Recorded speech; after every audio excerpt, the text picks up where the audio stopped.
Olá, amigos do OpaCast, já estamos de volta aqui com mais um episódio da nossa série do Fórum de Sustentabilidade. Você não acompanhou ainda os episódios anteriores, é só você acessar a playlist. Tem diversos episódios lá com palestrantes, painelistas, todos que estão passando e o que passarão por aqui ao longo desses 3 dias de evento. E você não pode ficar de fora. Nós, do OpaCast, Estúdio Noir, viemos aqui em loco, na Câmara Municipal dos Vereadores de São Benedito, para acompanhar de perto um pouco desse evento e levar até você informação que pode transformar a sua vida, seu negócio, a gestão da sua empresa, tudo isso através dos convidados que estamos trazendo aqui em nosso podcast. Só um lembrete, como eu disse, nós estamos na Câmara dos Vereadores aqui em São Benedito, não estamos no Estúdio Noir.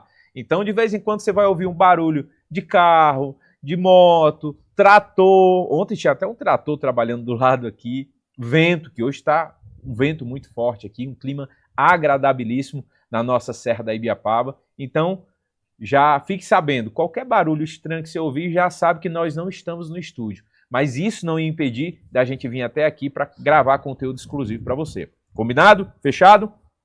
Então vamos lá. Nós estamos aqui na 4ª edição do Fórum de Sustentabilidade da Ibiapaba, no 3º Expo Recicla.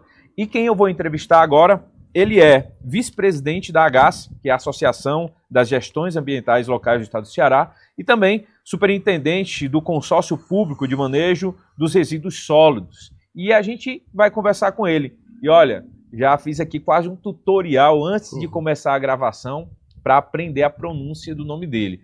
Hoje é dia 26. Ontem teve jogo da Alemanha, eu já brinquei com ele aqui, né? Que a Alemanha perdeu para o Equador. Então é André Wixbick. É isso? Correto, André? Pareceu. Mais ou menos.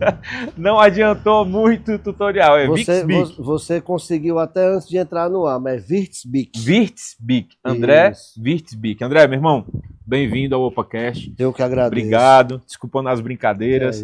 Mas, afinal de contas, se a gente for levar informação e a gente não der esse quebra-gelo, o pessoal do outro lado já fica meio tenso, né? E Concordo. Afinal de contas, é um assunto muito sério do que nós vamos tratar aqui.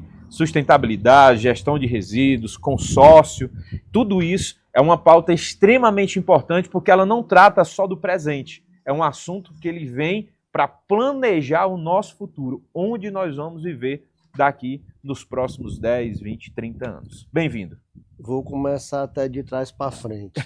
Quando a gente termina uma palestra, geralmente eu faço a pergunta ao público presente. Qual o município que vocês querem para daqui a 5, daqui a 10, daqui a 20 anos? Porque quem tem que realmente se vestir é o cidadão. Claro. Porque as políticas públicas, muitas vezes, elas não são alcançadas porque há um desinteresse. Então, hoje a questão ambiental está em foco, e aí a gente fica lá assistindo a televisão e a gente está vendo as calotas polares derretendo, a gente está preocupado com o urso polar. As consequências nós estamos sofrendo na pele aonde? Lá nos municípios. Verdade. É aonde realmente as coisas acontecem. Então, você falar hoje, você é o quê? Brasileiro. Quer ser brasileiro? Tem a nacionalidade. Mas o que é o Brasil? É uma divisão geopolítica. E nessa divisão nós temos estados, que também são figuras, né, fictícias, porque a gente não entende o que é o estado, assim, a gente só sabe que existe a divisa entre os estados. Mas é onde as coisas acontecem literalmente são nos municípios. Então, quando a gente tem políticas públicas de fortalecimento da gestão municipal, é quem vai contribuir diretamente para o cidadão. Veja o fluxo do dinheiro. Sai da União, vai para o Estado, para a coisa acontecer dentro dos municípios. Pois é. E assim, por falar em municípios, você que acompanha de perto a realidade aí de diversos municípios, no estado do Ceará. Na sua avaliação, André, quais são hoje os maiores desafios da gestão de resíduos sólidos no interior do estado do Ceará? Eu acredito Acho que nem eu vou só expandir aqui, não do estado do Ceará, mas em todos os estados. Todos os estados. O maior desafio que eu vejo hoje é a compreensão.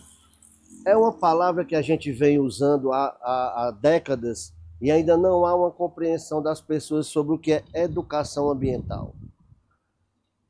Você hoje, né, quando nós temos hoje a questão da quantidade de informações que estão disponíveis, não quer dizer que aquilo vai gerar digamos assim, um conhecimento. Então nós temos o locutor, a mensagem e o receptor. Isso aqui a gente aprendeu na aula de português na 5ª série. Isso. Por que é que não está chegando a mensagem da forma correta lá para o cidadão? Ou será que a mensagem, ela deixou de ser mensagem e passou a ser um ruído? Eu uso como exemplo a poluição sonora, que é um caso que tem dado muito trabalho aos municípios. O cara bota o som com a música que ele gosta. E aí o cara gastou 60 mil, 70 mil, 80 mil, e o som do carro dele é muito bom. Mas a música não me agrada. A primeira coisa que eu faço, nem para a polícia, digo, ó, o cara tá botando o som alto aqui. Mas se fosse uma música que eu gostasse, eu dizia, não, deixa aí, tá alto, mas eu vou dormir aqui escutando minha música predileta. É que eu gosto, é que eu gosto, né? Então, essa falta de criticidade, de apropriação do que são os temas correlatos à questão ambiental, ainda é uma dificuldade que a gente tem, porque os munícipes, eles têm que entender que da mesma forma que as coisas acontecem nos municípios, vamos falar uma coisa aqui, quem é o município? São as pessoas. Então é isso que eles têm que entender. Então se eu quero um São Benedito, um Croatá, se eu quero uma Guaraciaba melhor para daqui a 5, 10, 15 anos, quem tem que fazer isso? Certeza. Somos nós. Então pensar no urso polar é obviamente pensar globalmente, mas as consequências do que eu estou vivendo estão aqui na nossa região. Então, a compreensão das pessoas é qual é a menor fração do mundo que nós temos? Nossa casa. Eu não cuido nem dela. Quem dirá está preocupado com a floresta amazônica. E aí, essa falta de compreensão de que a gente começa do menor para maior, talvez seja o maior dano que a gente esteja deixando para o planeta Terra. Porque na hora que eu não trato o meu resíduo, na hora que eu jogo o lixo no local inapropriado, boto esgoto na rua, derrubo árvores, porque eu não queria mais uma árvore em frente da minha casa, uma árvore que talvez até centenária. Então eu estou contribuindo negativamente, na menor fração do planeta, para consequências globais. Não existe o aquecimento global criado pelo urso panda, pelo urso polar, pela onça. Não, são seres humanos. E o primeiro conceito que a gente tem que entender é que se a gente for analisar a palavra meio ambiente, ou as duas palavras juntas que formam digamos assim, um contexto, é tudo aquilo que o homem está inserido no meio. Porque nós somos a única espécie capaz de degradar o nosso próprio ambiente. E aí já tem alguns cientistas que falam, né, que a gente já está numa curva de declínio para a extinção, pelos nossos próprios hábitos. Então, na hora que a gente fala assim, o ambiente, geralmente é o quê? A gente pensa aqui na África, o leão predando a zebra comendo a graminha dela, aí na grama tem um grilo, isso é um ambiente equilibrado, bota um homem no meio, e aí você vai ver que vai ficar tudo desmantelado. O grande problema é que as pessoas não imaginam que as pequenas ações que elas fazem rotineiramente, ela vai interferir lá nas calotas polares e na extinção de uma espécie lá do outro lado do planeta. Só que a gente não tropeça num poste desse tamanho. Você tropeça.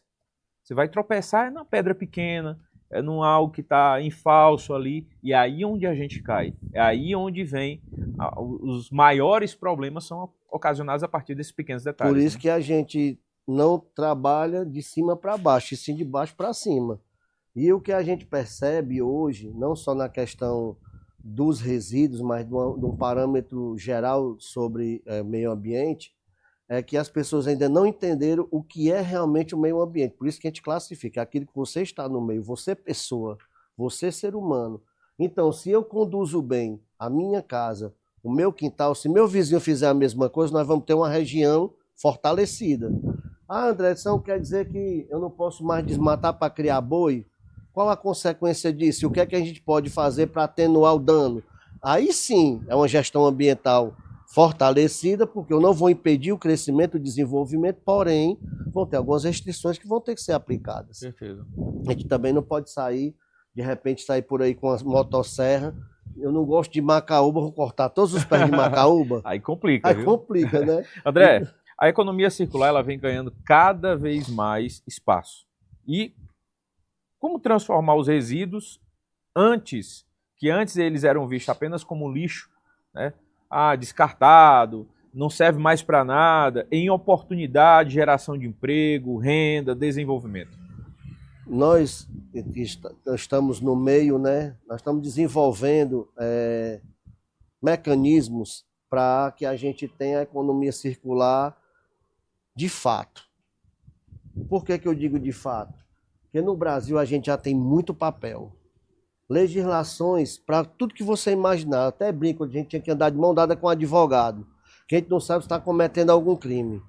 Todo dia se legisla no país alterando, porque até a gente precisa disso, né? Até porque é a razão de ser do legislativo. Mas existem alguns absurdos também.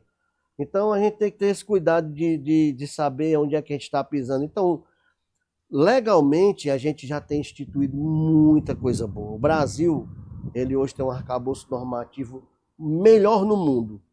Mas na prática, falta.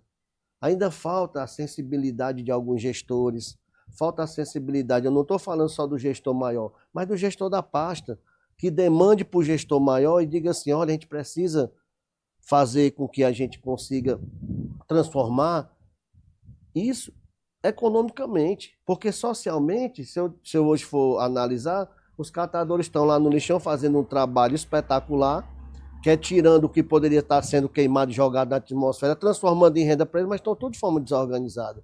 Então, o primeiro passo, não tem outro passo para se fazer, primeiramente é o quê? Criar uma associação fortalecida ou uma cooperativa para que, de forma organizada, ordenada, a gente consiga ter pessoas que são as que mais sabem sobre resíduo, são mestres, doutores e pós-doutores na arte de separar, de reconhecer o que é que tem de economia naquele resíduo, para que daí vá para a indústria.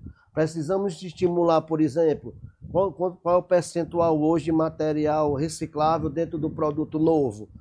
15%, porque a gente não aumenta para 25%, por exemplo, ficar um quarto. E aí a demanda aumentaria por material reciclável, aí toda a cadeia ia ser fortalecida. Então a economia circular, ela se baseia nos princípios de que a gente precisa ter o resíduo, as pessoas que trabalham com resíduo, a gestão tem que estar inserida. Então, o primeiro passo é formar associação, o segundo é saber o que é que a gestão pode desenvolver como política pública para inserir essa associação e se inserir na economia circular. E eu vejo hoje um potencial enorme. Teve recentemente o lançamento de uma campanha do governo federal. Vai ser uma grande publicidade para as pessoas entenderem o que é a coleta seletiva. E o tema é muito legal. Aquilo que você joga fora, na mão de quem sabe, vira dinheiro. Muito forte. Olha aí. Muito forte. Então, aquilo que a gente joga fora, muitas vezes a gente deprecia, que eu não quero mais não. Alguém está olhando para aqui e dizendo, ali é meu ganha-pão. Mas se a gente não tiver organizado, como é que ele vai ganhar o pão dele se ele está vendendo o almoço para comprar a janta? Então a gente precisa necessariamente ter uma cadeia toda organizada para que a gente tenha desde o pequeno gerador até o maior gerador condicionado, dentro de um processo organizado. E aí a economia circular, com certeza absoluta, vai trazer muito desenvolvimento para a região. Porque você imagina a quantidade de vidros hoje que tem nos lixões. E a fábrica de vidro, às vezes, está, sabe aonde? Lá no Recife. Se eu não mostrar para a indústria que eu tenho capacidade de geração, ela não vai vir para cá. Não tem como. Então, a economia circular também se baseia nisso. É mostrar indústrias, nós temos potencial, venham para a nossa região. E aí precisa estar organizado. Por isso que a economia circular é tão importante, que a gente tenha realmente pautado nas gestões municipais. André, o Ceará ele é referência nacional em iniciativas de gestão compartilhada dos resíduos, né? Que experiências, assim, vitoriosas, exitosas, podem servir de inspiração para outras regiões como a Ibiapaba? Eu vou logo dizer que repetir que o nosso arcabouço normativo é o melhor. Nós temos 2 instrumentos no estado do Ceará, que aí a gente tem que enaltecer essa iniciativa. Um é o auxílio catador, que não se tem Brasil afora. E o estado dá 1/4 de um salário para o catador que catar 500 quilos mensais. E aí fortalece, obviamente, o vínculo dele, né? Melhora a renda. E temos um outro instrumento aqui que é fantástico, que só existe no Ceará, que é o repasse do ICMS ecológico aos municípios e esse repatriado aos consórcios para que se construam todas as estruturas e se possa realmente trazer as associações para dentro de uma estrutura que a gente chama de Central Municipal de Resíduos. Então isso a gente só tem aqui. E aqui na região, né, apesar do consórcio ser mais novo do que os demais, tem avançado muito. Né? Eu parabenizo aqui o presidente Saul, o Elton Lopes, né, que é o superintendente. São duas pessoas que eu posso dizer que são vocacionadas para a questão pública.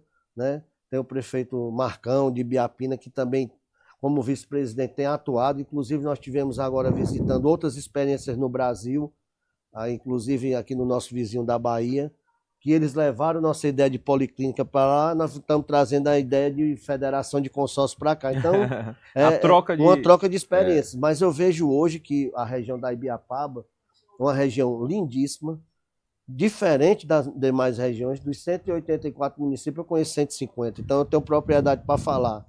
Aqui a gente tem um agronegócio fortalecido. Então, essa especificidade tem que ser trabalhada pelo consórcio da região. Não adianta eu, lá do Sertão Centro-Sul, que tem outras especificidades, né, talvez implantar a mesma política aqui. Então, a outra vantagem competitiva que a gente tem no estado de Ceará são os consórcios públicos, que eles são um aglomerado de municípios, que a coisa mais difícil do mundo que eu achava era conseguir juntar 9 gestores, são 9 cabeças diferentes, num único intuito, e a gente conseguiu isso.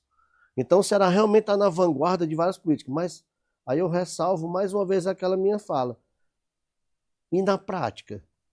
Então a gente precisa, né, é um rompimento nosso, a gente precisa sair desse ostracismo.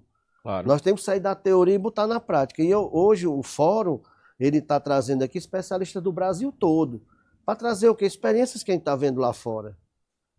Se tu acha que lá no Rio de Janeiro, todo mundo que falou aqui aplica lá? Não. No Ceará também não vai ser assim. Mas, de repente, numa dessas falas, eu digo, rapaz, eu tive um insight aqui, talvez eu consiga aqui para a região... Adaptar da seguinte forma. E aí a importância dos gestores estarem envolvidos, que são os maiores patrocinadores das políticas públicas. Se o gestor municipal, gestora, não estiverem envolvidos, não anda. É um fato. André, para a gente finalizar, já que você está falando dos gestores, qual a mensagem que você deixa para prefeitos, gestores públicos, empresários, população como um todo, sobre o papel de cada um na construção de cidades mais sustentáveis e comprometidas com o futuro? Eu costumo dizer que nós temos as caixinhas, né?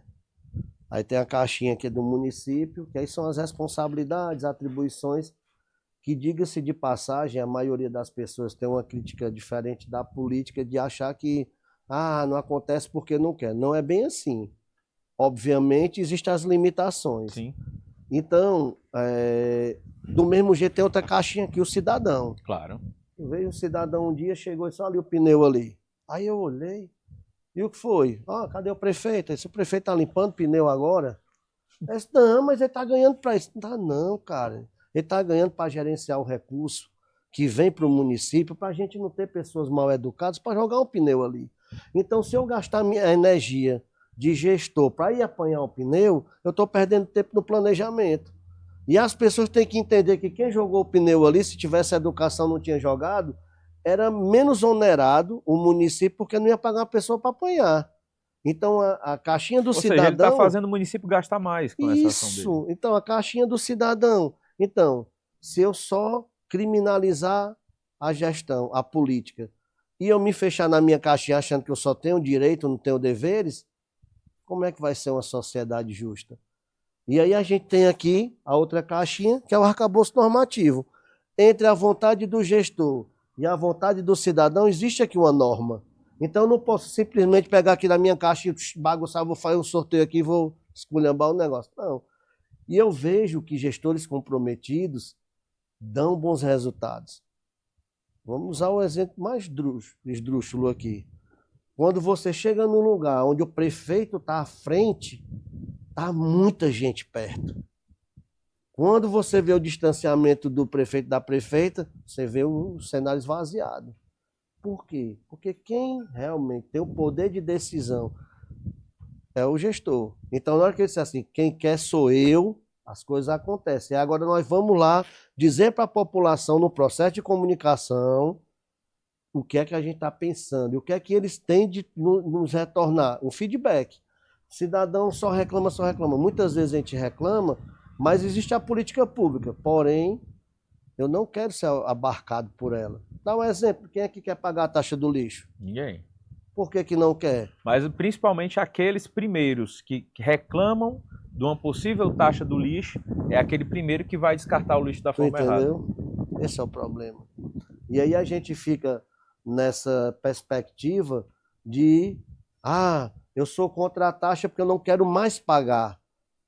Mas está custando caro limpar a cidade, porque quem está sujando nem paga Nem e quer nem pagar e nem ajuda. ajuda. Entendeu? Então, assim, é complexo. Então, eu vejo que hoje a gestão municipal, ela fortalecida, ela traz uma resposta à sociedade muito efetiva.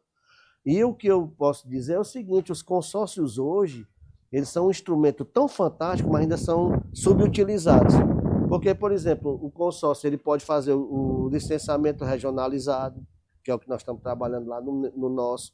Pode fazer compra corporativa. Tu imagina 9 municípios para comprar pneu. Aí, se um for atrás de um fornecedor, ele vai dizer, são quantos pneus? É o caso 1.000. Mas se os outros forem, vai ser talvez 10, 12 mil. O preço vai baixar. Certeza. Porque vai criar uma coisa chamada escala. Então, a gestão regionalizada... Poder maior de barganha, né? Poder maior de barganha, você traduziu tudo que eu estava dizendo. E aí eu vejo hoje o consórcio como um instrumento fantástico, ainda subutilizado, porque ainda está muito preso, o consórcio é de resíduo. Nós estamos fazendo um movimento para que todos os consórcios sejam multifinalitários. Que ele trabalhe as políticas públicas que às vezes o pequeno município sozinho não vai conseguir. Porque eu tenho lá no meu consórcio, por exemplo, entre os 10 menores municípios do estado, eu tenho 3. Tu imagina um município com 4.800 habitantes, que nem o que eu moro, que é o Grangeiro, ter uma equipe multidisciplinar para o licenciamento. Quanto é que isso vai onerar o município? Um engenheiro, não sei o quê, talvez 16 mil reais.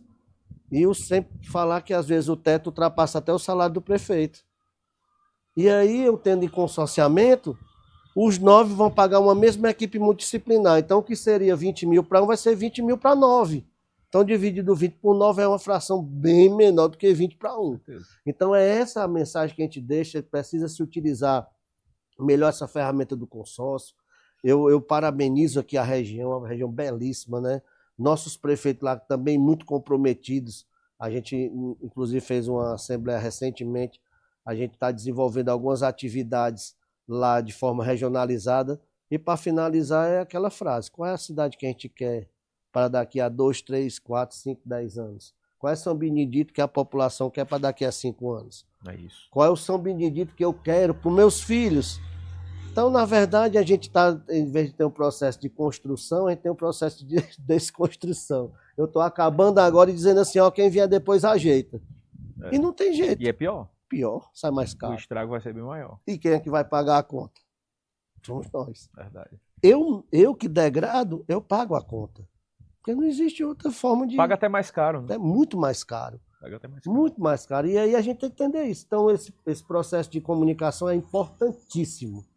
E eu acho que tem que ser fortalecido. E os municípios, eu já botei uma coisa na minha cabeça. É lá onde acontecem as coisas, é lá que tem que ser fortalecidas as políticas. Não existe outro caminho. Então, é a população entender o papel dela e o gestor contribuir para que haja esse desenvolvimento. Não tem outra fórmula. Perfeito. Gente, tive esse bate-papo aqui maravilhoso com o André Wirtzbick. Isso. Olha aí, dessa vez eu acertei. Trazendo pouco do seu conhecimento. Daqui a pouquinho, na parte da tarde, vai ser um dos painelistas, palestrantes, que vai conversar em mais um dia do Fórum de Sustentabilidade da Ibiapaba. Espero que você esteja gostando dessa série. Tá para lá de especial. Como eu disse, tivemos a preocupação de vir aqui em loco para pegar cada um dos palestrantes, painelistas, e a gente conversar e levar até você um pouquinho do que é esse grandioso evento que está na sua 4ª edição. No próximo ano, você não pode ficar de fora, você tem que vir aqui, acompanhar de perto. Afinal de contas, é hoje que a gente vai construir o local que nós vamos morar daqui para os próximos anos. Continua aqui no OpaCast, se você não é inscrito em nosso canal, se inscreve. Você acompanha tanta coisa aí, às vezes, sem sentido, só mesmo para perder o seu tempo. Aqui você vai ter conteúdo que vai transformar a sua vida, a vida da sua família e o seu futuro de alguma forma. Basta você pegar a informação que a gente está compartilhando com você e colocá-la em prática. Não só pega e guarda, bota na gaveta não, que não vai servir de nada. Com certeza, se você pegar, colocar em prática, vai transformar a sua vida. Fica com a gente, acompanha nossas redes sociais, e daqui a pouquinho tem mais entrevistados aqui no OpaCast. Até já!